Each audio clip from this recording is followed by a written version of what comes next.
Halo, saat ini kamu sedang mendengarkan podcast Perempuan Disabilitas Speak Up yang dipersembahkan oleh Himpunan Wanita Disabilitas Indonesia atau HWDI. Di podcast ini kita akan berbagi informasi mengenai perjuangan perempuan disabilitas terhadap hak-hak dan perlindungannya di Indonesia bersama saya Ines Nirmala.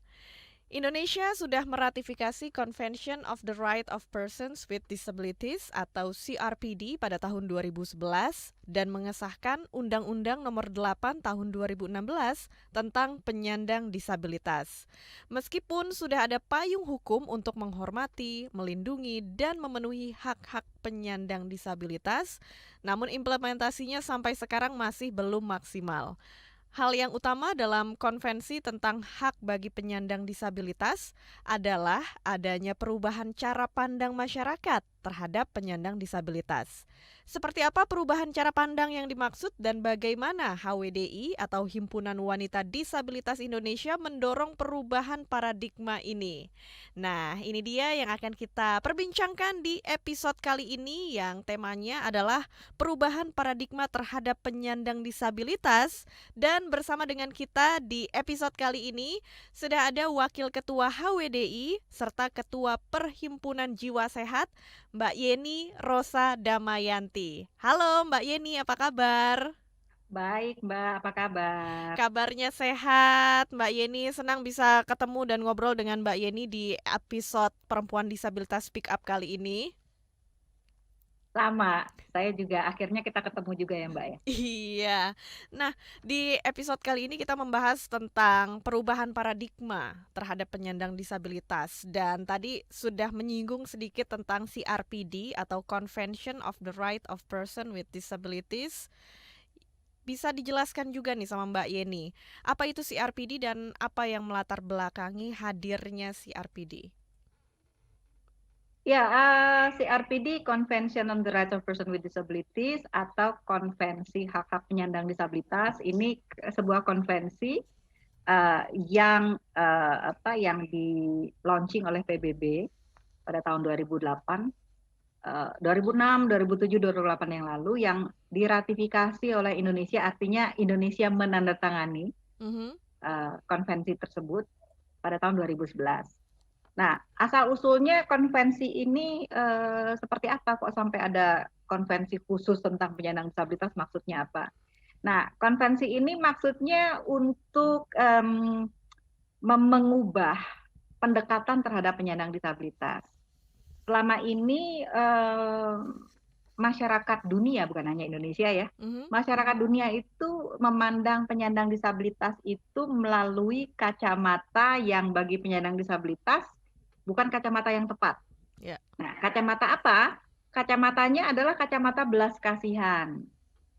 Jadi Mhm. artinya penyandang disabilitas itu adalah orang yang malang, kasihan banget, dan harus dikasihani, dikasih sedekah, Mhm. zakat, termasuk pendekatan pemerintah terhadap penyandang disabilitas itu adalah pendekatan belas kasihan dan kalau kita nyebutnya charity ya, Mhm. pendekatan kedermawanan tersebut. Mhm. Nah, ini memposisikan penyandang disabilitas ini sebagai pihak yang pihak yang lemah ya, pihak yang eh, pasrah, yang mengharapkan pertolongan, tidak bisa apa-apa gitu ya, menunggu ada bantuan datang ke rumah.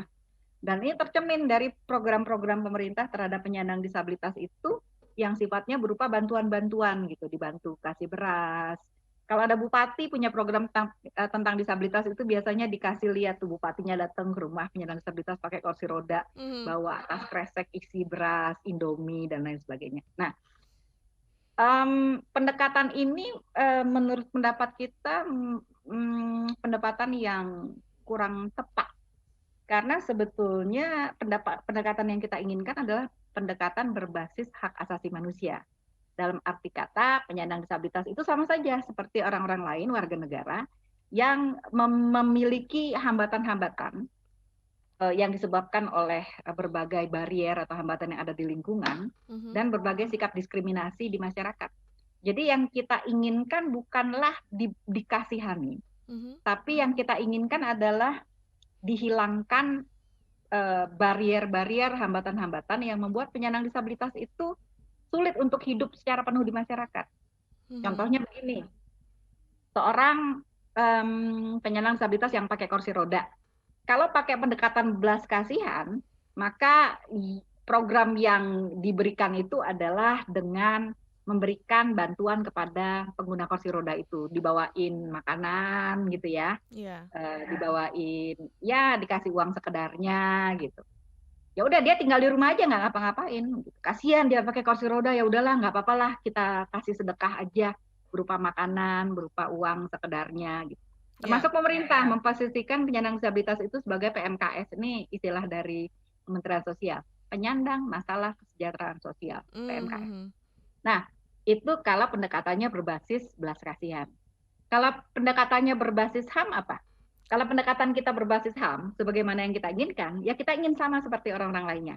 Kita ingin belajar, kita ingin bekerja, kita ingin berprestasi, kita ingin berkeluarga, punya anak, menjadi bagian yang aktif di masyarakat. Tapi hambatannya banyak tuh Mbak. Kalau orang pengguna kursi roda atau teman-teman tunarungu, teman-teman tunanetra, mau seperti yang saya sebutkan tadi, sekolah sama seperti teman-teman lainnya, sekolah favorit, kuliah di universitas yang diinginkan, di fakultas yang diinginkan, bekerja, gitu. Kemudian berprestasi dan sebagainya. Beda kalau di penyandang disabilitas itu bedanya adalah bahwa kita memiliki banyak hambatan. Yang pakai kursi roda aja, kalau dia bilang dia mau sekolah, dia ke sekolahnya bagaimana caranya? Ada hambatan, hambatannya apa? Transportasi, jalannya nggak aksesibel, transportasinya juga nggak aksesibel. Mau naik busway atau kendaraan umum, gimana caranya? Pakai kursi roda, menggunakan kendaraan umum. Sampai di sekolah, kelasnya di lantai 2. Terus gurunya tidak bisa bahasa isyarat, kayak kakak bisa bahasa isyarat. Gurunya nggak bisa. Nah, jadi yang kita inginkan bukannya dikasih duit, dikasih bungkusan beras per bulan. Kita ingin supaya hambatan-hambatan yang membuat kita bisa berpartisipasi penuh di masyarakat itu dihilangkan. Transportasi dibikin aksesibel, jalan dibikin aksesibel, sekolah-sekolah dibikin aksesibel, ada penerjemah bahasa isyarat buat yang tunarungu, ada alat pembaca layar buat yang tunanetra dan lain sebagainya. Jadi kita nggak ingin dikasihani dan tolong jangan cuma dikasih sedekah. Yang kita inginkan adalah hambatan-hambatan tersebut dihilangkan. Nah, sehingga kita bisa berprestasi seperti yang lain. Itulah gunanya CRPD. Kenapa ada CRPD? Karena CRPD itu mengubah pandangan dari pandangan belas kasihan menjadi pandangan berbasis hak asasi manusia. Iya, dan Indonesia sudah ikut meratifikasi CRPD, ditandatangani di tahun 2011 itu ya. Betul sekali, Mbak. Nah, selain itu di Indonesia juga ada kebijakan terkait penyandang disabilitas seperti misalnya Undang-Undang Nomor 8 Tahun 2016. Nah, apakah hadirnya kebijakan ini sudah cukup untuk mengakomodir kebutuhan penyandang disabilitas di Indonesia? Seperti apa, Mbak Yeni? Ya, undang-undang ini jauh lebih lumayan ya daripada undang-undang yang sebelumnya. Yang membuat undang-undang ini lumayan karena undang-undang ini berbasiskan kepada hak itu tadi. Jadi hak untuk bekerja, hak untuk sekolah, hak untuk macam-macam.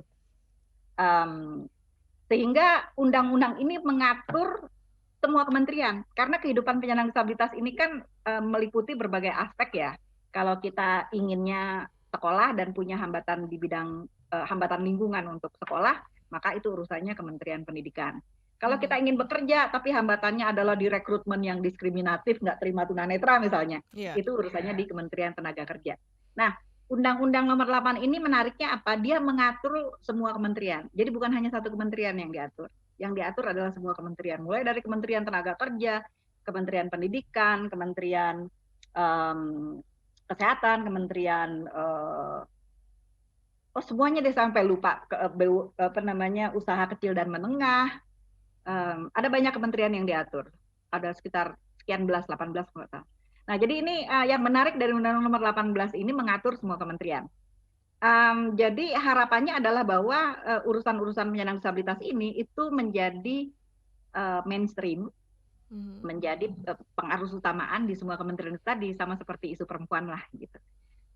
Kelemahannya dari undang-undang ini kenapa sulit untuk kenapa sampai sekarang masih merupakan hambatan, walaupun undang-undangnya sudah ada tapi belum paradigma terutama dari pihak pemerintah ini masih belum berubah, Mbak. Mereka masih memposisikan walaupun kita udah ratifikasi CRPD, walaupun kita sudah punya Undang-Undang Nomor 8, mereka masih memposisikan penyandang disabilitas itu sebagai penerima bantuan, penerima berkat, zakat gitu. Mhm. Sehingga setiap kali ada urusan disabilitas, mereka itu merasa atau berpendapat bahwa yang punya tanggung jawab adalah Kementerian Sosial, bukan kementerian mereka. Jadi apa-apa Kementerian Sosial, apa-apa Kementerian Sosial. Mau bikin program di bidang pekerjaan, tanya dulu ke Kementerian Sosial. Mau bikin program di bidang politik, keikutsertaan dalam pemilu, tanya dulu ke Kementerian Sosial. Mhm. Nah, sementara Kementerian Sosial itu sebetulnya hanya mengurusi bagian sangat kecil dari keseluruhan kehidupan penyandang disabilitas. Tapi karena memang perspektifnya itu masih perspektif charity ya, atau belas kasihan kedermawanan itu tadi, maka uh, alih-alih kemudian masalah disabilitas ini kemudian menjadi mainstream di semua kementerian, ini dikembalikan lagi ke Kementerian Sosial. Dan memang kelemahan utama dari Undang-Undang Nomor 8 ini, walaupun mengatur banyak kementerian, di situ masih menyebutkan leading sektornya Kementerian Sosial. Nah, saya pikir ini salah satu hambatan utama ya, kenapa kita masih sulit untuk melaksanakan Undang-Undang Nomor 8 tahun 2016 tersebut. Walaupun kita sudah melihat ada beberapa perbaikan, misalnya kuota 2% untuk tenaga kerja ya, untuk pegawai negeri. Sekarang kan udah ada kewajiban semua kementerian, BUMN, pemerintah daerah, pemerintah pusat untuk mempekerjakan setidaknya 2% penyandang disabilitas. Kalau yang swasta 1%. Sudah mulai ada upaya ke arah sana. Iya. Lalu pemilu juga sekarang penyandang disabilitas rata-rata termasuk yang disabilitas mental yang sebelumnya tidak boleh ikut untuk pemilu, tidak boleh ikut pemilu, sekarang sudah bisa ikut pemilu. Jadi sudah ada perubahan, tapi masih belum cukup, masih jauh. Dan salah satu kendalanya adalah karena sikap dari banyak kementerian yang masih kalau ngegubrakin semuanya ke Kementerian Sosial gitu, Mbak. Mhm. Semuanya diserahkan ke Kementerian Sosial. Iya, jadi memang ada paradigma yang belum berubah tapi bisa dilihat ya sudah lebih baik lah ya gitu. Betul, Dan bagi penyandang disabilitas yang mereka inginkan bukan dikasihani tapi dihilangkan hambatan, betul, barrier supaya mereka bisa hidup secara penuh di masyarakat gitu betul, ya Mbak ya. Nah, betul. tapi di masyarakat sendiri kalau teman-teman dari HWDI melihat bagaimana sih cara pandang masyarakat Indonesia terhadap penyandang disabilitas dan bagaimana nih perjuangan untuk mengubah paradigma ini di masyarakat? Eh Ya, memang gini, apa namanya, masyarakat Indonesia gini. Saya melihat bahwa sikap pemerintah dengan sikap masyarakat biasanya bergandengan gitu. Mhm. Sikap pemerintah itu refleksi dari sikap masyarakat juga merupakan refleksi dari posisi-posisi pemerintah. Jadi memang di masyarakat sendiri kebanyakan memang posisinya masih menganggap penyandang disabilitas itu sebagai kelompok yang nggak bisa apa-apa, dan ya udah nunggu bantuan dan nunggu belas kasihan saja. Ya Mhm. ngapain pula dia sekolah? Kenapa bekerja? Pakai kursi roda kok bekerja gitu kan? Susah kan tunanetra untuk sekolah, ngapain pula sekolah gitu. Ya Iya. udah, jadi akhirnya program-program masyarakat bagi penyandang disabilitas pun yang saya lihat sekarang ini masih memang bentuknya adalah bentuk-bentuk bantuan-bantuan gitu. Mhm. Bantuan. Walaupun bantuannya kadang-kadang bagus ya, bantuan kursi roda gitu. Tapi kan kursi rodanya yang diberikan itu adalah kursi roda rumah sakit ya, yang nggak bisa didorong sendiri oleh oleh Oh, gitu. penggunanya. Iya. Ya, Terus karena memang posisinya masa bahwa penyandang disabilitas itu nggak bisa hidup mandiri gitu, harus dibantu. Kursi roda pun harus ada orang yang mendorongkan gitu, nggak bisa mhm. dia mendorong sendiri. Iya. Jadi menurut kita sih memang sikap masyarakat masih dalam pendekatan yang lama ya, pendekatan charity atau Mhm. pendekatan kedermawanan, belas kasihan, belum pendekatan hak asasi hak yang tadi saya sebutkan. Iya. Nah, kalau yang dilakukan oleh teman-teman HWDI sendiri gimana, Mbak? Upaya atau proses edukasi dan sosialisasi kepada masyarakat ini untuk merubah paradigma terhadap penyandang disabilitas? Salah satunya melalui acara ini. Betul. Mudah-mudahan ada yang nonton. Wah, Banyak yang banyak nonton. yang dengerin juga Kemudian ya. bisa berubah. Ya, mungkin sebagai ilustrasi saja ya, teman-teman disabilitas itu prestasinya bagus-bagus ya. Pengguna kursi roda yang S2, S3 itu udah banyak sekali gitu. Wah, luar biasa ya. Betul. Jadi bukan sesuatu yang aneh buat kita gitu untuk melakukan hal seperti itu. Artinya buat kita sih dapat S2, S3 itu biasa-biasa aja, dalam arti kata bahwa penyandang disabilitas itu terutama yang sudah terpapar dengan hak-hak disabilitas gitu ya, tidak pernah meragukan kemampuannya. Kita tidak meragukan kemampuan kita. Kita S2, S3, sekolah, bekerja, cincai, beres. Mantap. Asal hambatannya dihilangkan. Iya. Gitu. Selama hambatan itu dihilangkan, tidak ada yang tidak bisa kita lakukan, sama seperti orang-orang yang lain. Jadi ya yang kita lakukan memang upaya-upaya untuk menunjukkan kepada masyarakat bahwa penyandang disabilitas itu sama seperti yang lainnya, dan yang kita butuhkan bukanlah belas kasihan, tapi itu tadi penghilangan hambatan. Kita juga melakukan upaya intensif terhadap pemerintah juga, baik DPR maupun kementerian-kementerian, karena seperti saya katakan tadi, sikap masyarakat dan sikap pemerintah itu kan bergandengan tangan ya, saling merefleksikan satu sama lain. Artinya bagaimana masyarakat bisa memiliki pandangan yang lebih maju terhadap penyandang disabilitas kalau pemerintahnya itu sendiri masih memandang disabilitas dari kacamata belas kasihan atau charity itu tadi gitu. Jadi dua-duanya harus kita ubah, pemerintah kita ubah, sikap-sikap masyarakat juga perlahan-lahan kita ubah juga. Iya, kalau ditanya tentang tantangan apa yang dihadapi oleh HWDI untuk memperjuangkan hak dari penyandang disabilitas ini serta untuk mengajak masyarakat ikut nih berubah paradigmanya. Seperti apa bisa diceritakan, Mbak?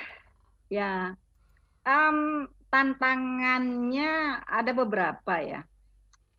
Tantangannya memang salah satu yang saya senang sudah didobrak oleh KBR adalah memang mainstream media itu masih memposisikan penyandang disabilitas itu sebagai kelompok yang perlu dikasihani gitu. Artinya perspektif dari mainstream media dalam memandang penyandang disabilitas itu memang masih model belas kasihan itu tadi, charity gitu. Jadi yang banyak diliput di TV misalnya kita lihat adalah memang program-program bantuan gitu, kasih bantuan-bantuan, kemudian ditampung gitu ya, misalnya disabilitas mental ditampung di panti-panti gitu.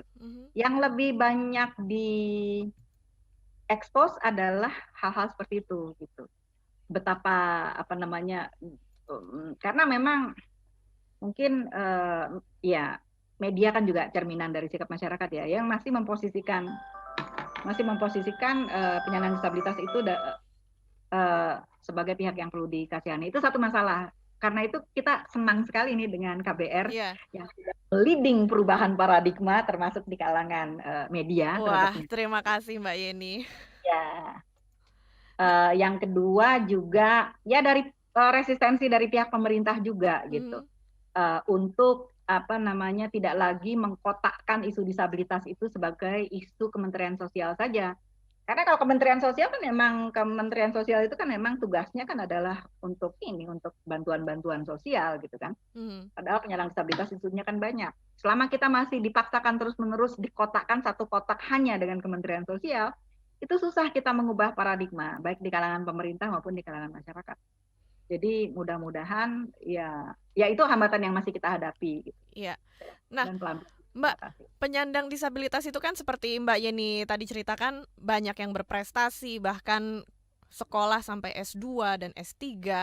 Itu bagaimana tantangan yang mereka hadapi ketika mereka mau terjun ke dunia kerja? Itu seperti apa Mbak, bisa diceritakan kesulitan-kesulitannya?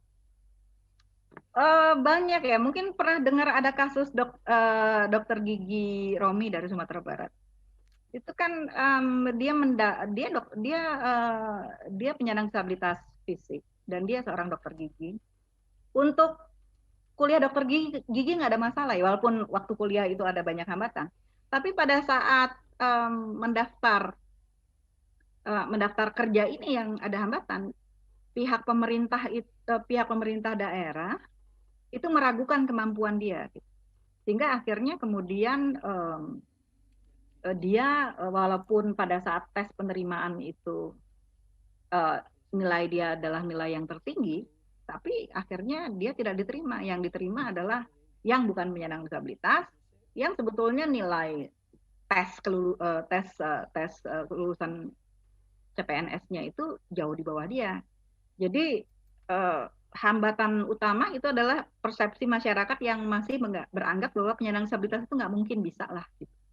Uh, uh, Aneh kalau melihat, makanya gini kan, masyarakat suka aneh ngelihat kalau penyandang disabilitas itu berprestasi.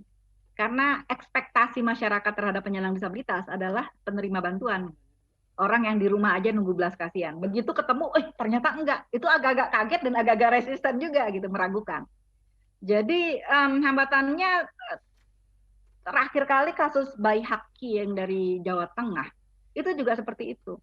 Dia melamar pegawai negeri Pemda Jawa Tengah, tapi juga itu hambatannya di penerimaan itu sendiri. Contohnya, saya ngomong soal penerimaan di pegawai negeri aja ya. Itu apa namanya, penyandang disabilitas itu untuk bekerja, melamar pekerjaan, itu sudah ada posisi-posisi yang bisa diisi. Jadi nggak bisa bebas mengisi, walaupun sebetulnya posisi tersebut tidak ada hubungannya dengan kemampuan dia ya. Mm-hmm. Kalau penyandang disabilitas itu hanya boleh mengisi posisi-posisi tertentu, walaupun sebetulnya posisi tersebut nggak cocok untuk dia atau dia bisa melakukan hal-hal yang lain. Gitu. Saya melihat misalnya posisi-posisi analis keuangan, komputer, programming, segala macam itu nggak dibuka untuk penyandang disabilitas. Itu sangat mengherankan. Jadi kalau ditanya hambatannya apa, ya saya pikir hambatannya adalah karena masyarakat, termasuk pemberi kerja, itu belum bisa menerima bahwa penyandang disabilitas itu bisa melakukan pekerjaan apapun juga. Iya. Nah, tadi yang Mbak Yeni sebutin ini Bayi Haki adalah seorang penyandang disabilitas netra ya, Mbak ya? Betul. Iya, yang mendaftar menjadi PNS, jadi guru. Ya. Itu gimana, Mbak, kelanjutannya sekarang? Ada update-nya? Uh, Ditolak di pengadilan karena satu dan lain hal. Kita juga sangat kaget waktu kita menerima keputusan pengadilan. Ya, artinya memang berbagai pihak masih belum memiliki perspektif yang tepat terhadap penyandang disabilitas, termasuk kita lihat pengadilan, pemerintahnya sendiri, pengadilan sendiri juga. Jadi memang tantangannya masih banyak. Iya. Terakhir kali kita dapat kabar bahwa gugatannya itu ditolak di pengadilan. Oke. Mbak Yeni, sekarang terakhir apa pesan dan harapan yang ingin disampaikan kepada pendengar kita dan juga kepada teman-teman penyandang disabilitas ataupun pesan yang ingin disampaikan kepada pemerintah? Ya mungkin ini itu tadi aja, bahwa dirubah deh perspektifnya gitu ya terhadap penyandang disabilitas. Jangan lagi memandang penyandang disabilitas dan membuat program-program bagi penyandang disabilitas itu berdasarkan perspektif orang malang yang perlu dikasihani dan seharusnya hanya tinggal di rumah menunggu bantuan. Nah, tolong dong itu dirubah gitu ya. Kalau misalnya kenalan sama teman-teman disabilitas itu pasti nanti akan bisa melihat gitu ya, bahwa penyandang disabilitas itu sama saja dengan yang lain. Memiliki kemampuan sama seperti yang lain, cuma kita memiliki hambatan-hambatan, dan harapan kita masyarakat Indonesia dan juga pemerintahnya bisa mengubah cara pandang tersebut dan bersama-sama kita menghilangkan hambatan-hambatan dan diskriminasi yang selama ini masih dihadapi oleh penyandang disabilitas, supaya kita bisa betul-betul hidup inklusif di masyarakat. Hidup inklusif itu ya hidup di tengah-tengah masyarakat gitu, menjadi bagian aktif dari masyarakat. Cita-cita kita ke depannya seperti itu, dan harapannya bahwa dengan mengubah perspektif terhadap penyandang disabilitas, maka kita bisa bersama-sama mengatasi hambatan tersebut dan cita-cita dari masyarakat disabilitas untuk hidup inklusif di tengah masyarakat bisa tercapai. Iya.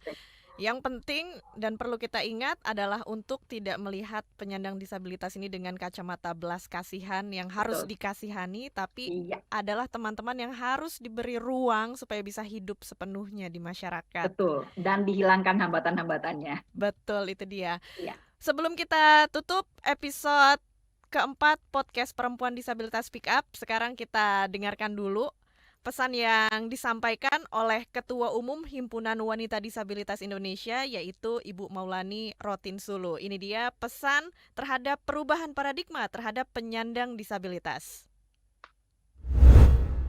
Halo pemirsa podcast, mengenai pergeseran paradigma atau paradigm shift yang diharapkan masyarakat disabilitas melalui amanah konvensi tentang hak-hak penyandang disabilitas, secara inti adalah penanganan karitatif sebagai isu penanggulangan menjadi isu pemenuhan hak asasi sebagai subjek pembangunan.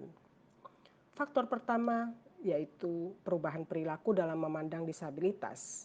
Stigma bahwa penyandang disabilitas adalah manusia yang tidak dapat dibangun karena keterbatasan fisik, sensorik, mental, maupun intelektual. Tidak ada kepercayaan bahwa penyandang disabilitas bisa menjadi subjek pembangunan. Sehingga yang terjadi adalah tidak disediakannya alat, fasilitas, untuk memberikan kesamaan kesempatan dalam mengakses program pembangunan secara tepat, seperti di bidang pendidikan. Hanya ada sekolah luar biasa, pendidikan inklusi belum sepenuhnya dipraktekkan atau dipenuhi dan terjangkau oleh masyarakat penyandang disabilitas atau peserta didik penyandang disabilitas. Lalu di isu ketenaga kerjaan ataupun hak sipil seperti mempunyai KTP, kartu keluarga, akte kelahiran, dan lain-lain. Bahkan hambatan-hambatan ini sampai juga ada pada sistem seperti regulasi-regulasi yang diskriminatif yang menghambat kemajuan penyandang disabilitas. Yang kedua ialah melengkapi hak penyandang disabilitas sebagaimana hak-hak asasi manusia pada umumnya dengan memastikan prinsip-prinsip antara lain yaitu penerimaan atas disabilitas sebagai keberagaman manusia. Seperti halnya ada orang yang berkulit putih atau hitam, berambut lurus atau keriting. Pada ragam disabilitas ada orang yang mendengar melalui mata, membaca melalui ujung-ujung jarinya sebagai gaya hidupnya sehari-hari. Cara pandang ini kemudian harus diikuti dengan memfasilitasi gaya hidup tersebut, seperti salah satunya di bidang transportasi umum, menyediakan selasar atau bidang miring untuk masuk dan menyediakan ruang-ruang kosong di dalam kendaraan umum bagi orang-orang yang menggunakan kursi roda misalnya. Transportasi umum juga wajib menyediakan teks berjalan atau running text untuk orang-orang yang mengoptimalkan penglihatannya seperti disabilitas rungu wicara, serta pengumuman audio untuk memastikan orang-orang yang mengoptimalkan pendengarannya seperti disabilitas netra. Atau di isu perlindungan hukum, di mana semua institusi penegak hukum harus menghormati hak penyandang disabilitas sebagai subjek hukum, menyediakan akomodasi yang layak dalam semua layanan publiknya agar dapat berinteraksi dengan masyarakat disabilitas. Jadi, paradigma yang harus dibangun dan berlaku setelah negara kita meratifikasi konvensi dan mempunyai Undang-Undang Nomor 8 Tahun 2016 tentang penyandang disabilitas adalah berbagai faktor eksternal yang dapat memampukan para penyandang disabilitas untuk berpartisipasi penuh dalam pembangunan harus diadakan. Yang menjadi hambatan harus dihilangkan. Demikian, terima kasih. Oke, terima kasih Mbak Yeni sudah ngobrol-ngobrol di podcast Perempuan Disabilitas Speak Up. Sampai ketemu lagi ya Mbak Yeni. Terima kasih banyak Mbak. Terima kasih kepada JBI, kepada Kakak. Sampai ketemu lagi. Sampai ketemu lagi dan pastinya obrolan kita banyak sekali yang bermanfaat untuk mengubah paradigma kita terhadap penyandang disabilitas. Amin. Oke, terima kasih sudah mendengarkan podcast Perempuan Disabilitas Speak Up. Untuk ide dan masukan, silahkan email ke podcast@kbrprime.id dan tulis di bagian subjek podcast HWDI. Jangan lupa juga ikuti podcast lainnya yang cocok untuk curious mind Anda di kbrprime.id atau platform mendengarkan podcast lainnya. Ikuti juga kami di Instagram @kbr.id dan sampai jumpa di episode selanjutnya.